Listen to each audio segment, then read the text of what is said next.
this time we'll move on to new business. First on the agenda is the employment status of Mr. Hyatt.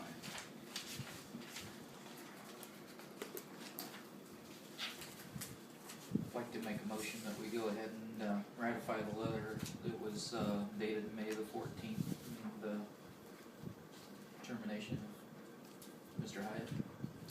Second. All right, it's been moved and seconded. The letter that was sent to Mr. Hyatt be ratified. And, his termination. This time, Mr. Hyatt, would you like to address the council? First of all, I'd like to start by reading, for the record, the letter that I received from the town supervisor and clerk treasurer, dated May 14th, 2012. It has come to the attention of the town of Churubusco that there was a digester spill on Wednesday, April 25th, 2012. After speaking to several sources, the spill was not documented, nor was your supervisor alerted to this occurring. According to the employee handbook, under the section titled Security, Safety, any accident, hazards, or unsafe conditions of equipment are to be corrected or reported to your supervisor immediately for his or her action. If you are involved in an accident while working or witness an accident by another employee, it is to be reported immediately to the supervisor for action. The town takes this lapse in reporting very seriously. IDEM has also alerted the town that you had 24 hours to report this spill occurred. While it is not a finable offense, it is a permit violation as sludge was not properly disposed. The town has also documented your late arrival for work on 4 occasions: April 26th, April 27th, May 2nd, and May 3rd, 2012. After reviewing your time card, the town shows that you did not report your accurate times on these dates, thus falsifying your time card. The town has also observed the high usage on the town-owned cell phone that has been provided to you, many of these calls being non-work related and occurring during hours you have been on the clock. The employee handbook states under the behavior section, personal telephone calls are acceptable, but should be limited in number. Receiving personal calls at work shall be limited as much as possible. When telephone calls are necessary, please try to limit the length of the call. The town has found that there are numerous calls of personal nature that were over 15 minutes long. Because of these violations, you are being suspended without pay until the town council meeting, May 16th, 2012. At that time, the council will make a decision on whether the town wishes to continue your employment. Until that meeting, you are required to surrender any town property you may have in your possession, including keys, cell phone, or equipment. Sincerely, Frank Kessler, President, Churubusco Town Council. So I'd like to continue reading here. Your time is limited, Mr. Hyatt, so use it wisely. Why is the time limited? It always is. I think, well, I think out of concern because it's an important issue that the council decided to afford you a period of time to speak. Now, this is a public meeting, but it's not a meeting of the public. I mean, they don't need to allow anyone to speak, but I mean... I should be, okay, then if you can kind of... Okay, I wanted to set the tone there of why, because nobody knows what happened here. I'm filing an appeal of my suspension. I should have proper time to do that. This is part of the new business that's going on. Your letter dated May 14th stated that I'm suspended from work without pay. Your claim that several sources said that I was negligent in how I corrected a recent digester spill. You accuse me of dishonesty and theft by falsifying my timesheets. You also accuse me of excessive and improper use of my town-provided cell phone. Based on these allegations, you're considering whether to fire me at the town council meeting. I would like to read a letter that I got from Lynn Razor, who is the IDEM inspector. who did the plant inspection on May 4th. I emailed Mrs. Razor and I said, I am emailing you in regards to your wastewater plant inspection on Friday, May the 4th, 2012. I am no longer on active employment with the town of Churubusco as their operator supervisor, and I'm requesting information based on the visit since I am no longer granted access to town files. Can you explain what you found at the plant that day in regards to your inspection data as you submitted your official report to IDEM? I'm thankful for this matter. This is the response from Mrs. Razor. I am happy to answer your questions, but would like to start with the history, especially considering the current situation. On April 25, 2012, I received an email from Mrs. Sade asking about the certain requirements concerning IDEM permit regulations. Specifically, she inquired about the number of people required at the wastewater plant, the testing requirements, mainly concerning weekend and holiday, and what would happen if they suddenly found themselves without an operator. She asked me to keep that confidential. I responded in regards to each of the requirements. The following day, I received another email asking about a hypothetical sludge spill from the digester and if that was reportable to IDEM. I responded to Mrs. Say that if it enters waters of the state, yes, it is a spill and reportable within 2 hours. If it does not enter waters of the state, it is technically a bypass or overflow, reportable within 24 hours. But that is a very, very specific situation. I felt the response concerning the bypass overflow made me misinterpret it. So we did talk on the phone, and I thought I had made it clear that a reportable event would depend on severity. I told her that a small amount would just need to be cleaned up, but in order for it to be reportable, it would have to be a very significant amount. Therefore, situation specific. Bottom line, IDEM does not set amount of gallons that makes an event reportable. I did tell her that I have an inspection schedule and would see about any evidence of the overflow. This is her report on May 4th when she came for the inspection. On May 4, 2012, I conducted an inspection at the wastewater plant. I was joined by Jeremy Hart during the inspection, but had not met him prior, nor knew he would be at the inspection. I toured the facility, and Mr. Hart joined the tour as well. I specifically took time at the digester area and looked at the evidence of dried sludge on the walls and the grass surrounding the digester and in the corners. In regards to any evidence of an overflow from the digester, there was none. The plant did have some slight foam on the oxidation ditch and heavy foaming in the digester. Mr. Hyatt disclosed to me that the foam had been worse a few days prior. Mr. Hyatt feels that there is something inhibiting optimal operations of the plant resulting in slightly turbid effluent, and I agree. At the end of the inspection, I told Mr. Hyatt that I was not going to rate the effluent appearance and operations portion or was going to, as marginal. Marginal ratings are not considered permit violations, but an area of concern, and if the marginal problem becomes chronic, then unsatisfactory rating conditions would be given. I felt this accurately reflected the operations that day. Following the inspection, I went to Town Hall and met with Mrs. Sade, Mr. Hart, and Bob Gray. The first thing I told them was there was absolutely no visual evidence of a sludge event.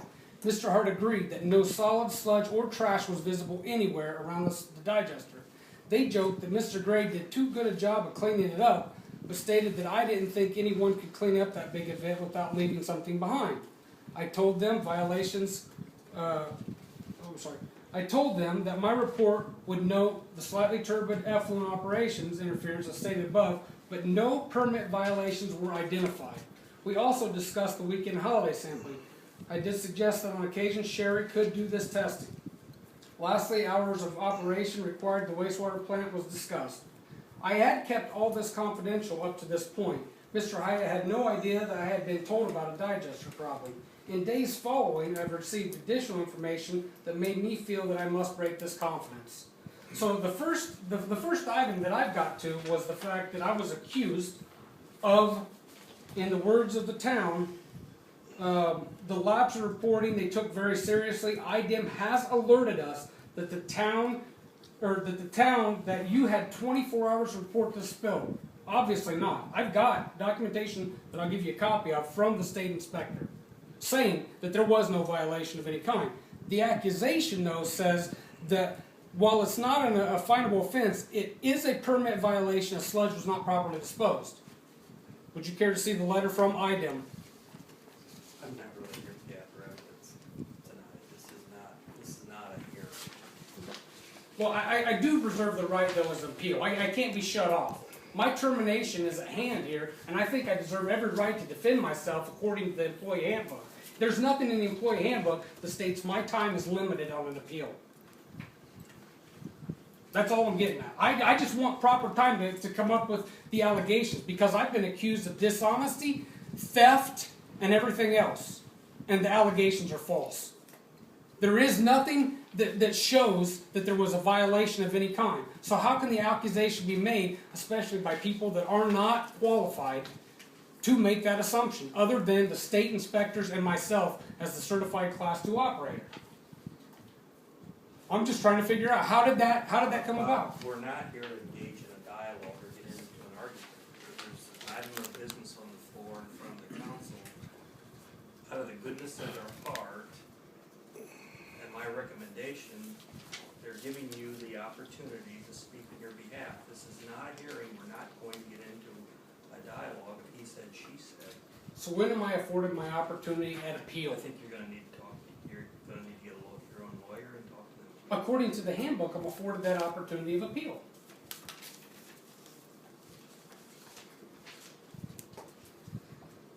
It says, according to the Churubusco Employee Handbook, Disciplinary Procedures, page 27, paragraph 4, I demand my right to appeal your decision to suspend me from work without pay. My letter only briefly outlines the necessity for me to have the proper time to review all information that I can rebut your wrongful claims.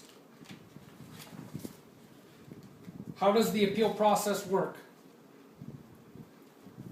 According to the handbook. What does the handbook say? Page 27, paragraph 4. I have the right to appeal.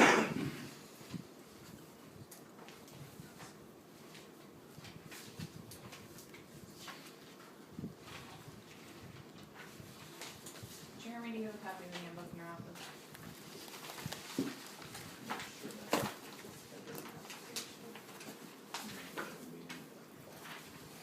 Ron, if I can see that, I'll tell you if it's the same page.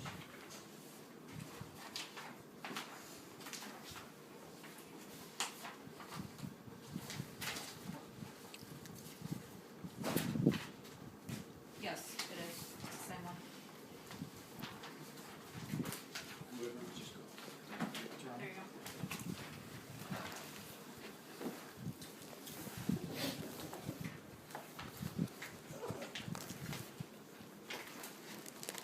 Policy says that the request must be in writing, directed to the board. It is in writing. And this is on, and you were notified also in writing of the seriousness of this meeting tonight. I understand by a separate notice yesterday. I received a letter today in the mail, and this is what it said. This letter shall serve as written notice that at a regularly scheduled Churubusco Town Council meeting on May 16th, 2012 at 6:30 p.m. the Town Council will consider ratification of previous action taken by town officers as specified in my letter directed to you dated May 14th, and consider the termination of your employment by the Churubusco Town Council. You will be afforded to speak on your behalf if you desire. I don't think we have an argument. Okay. Then I wish to continue my appeal. Well, you know, he did say 2 to 3 minutes, and the suspension is different from the termination. So when will I be afforded my appeal? You've not made that request in writing to the town council. I'm Now, making that the council request can choose- here. The council can choose to go ahead with the motion that's on the table, or you could table this item to the next meeting if you want to pursue, allow Mr. Hyatt to pursue his appeal process. What kind of time frame do you want right now? Mark, I just want to state my case, and I want proof of all accusations. That's what I want. I want physical proof of all accusations. If anybody's being accused of crimes, then in America, you are innocent until proven guilty. I want to be proven guilty with physical evidence. This is not a criminal trial. It's my livelihood, not a Frank. It is not a legal hearing, it is not a criminal trial. There's a motion on the table. I don't have a problem affording Bob a couple extra minutes if he wants to go in, wants to finish with what he's got. Thank you, Mark. I will, As long as it's okay with the rest of the council, I mean, that's. But I mean, this isn't something that, like you said, can't continue all night. I understand. Well, I will, I'll make it, brief as I can here.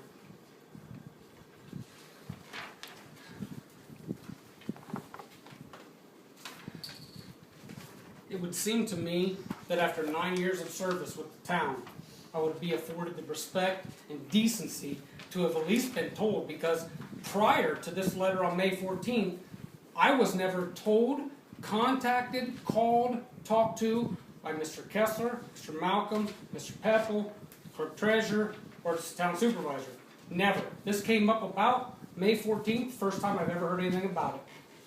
The town called IDEM on me.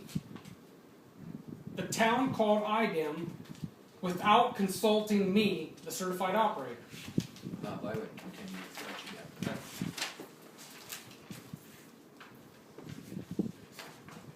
you got. As I do demand my right to appeal, I would, until I seek further counsel, legal counsel, I request to see all my personnel records. And I request to see that file, and I request to be able to have that individual contact with my legal counsel and representation.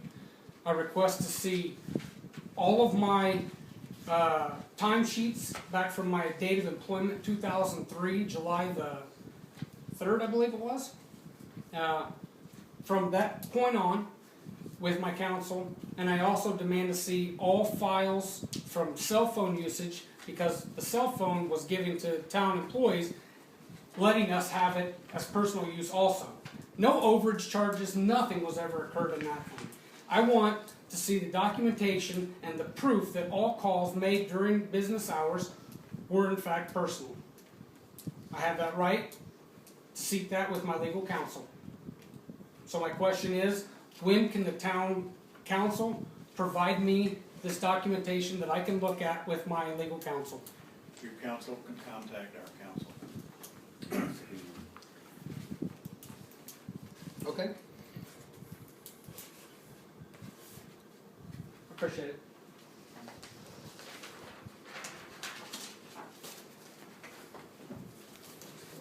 There is a motion on the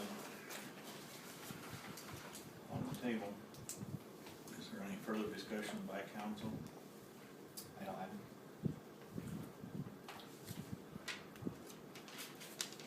If not, I will call for a vote. All those in favor of the motion to terminate Mr. Hyatt, say aye. Aye. Opposed? Motion passes 3-0.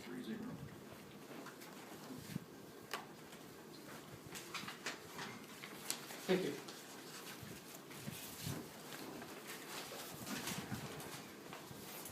Second item under new business is the adoption of the organizational hierarchy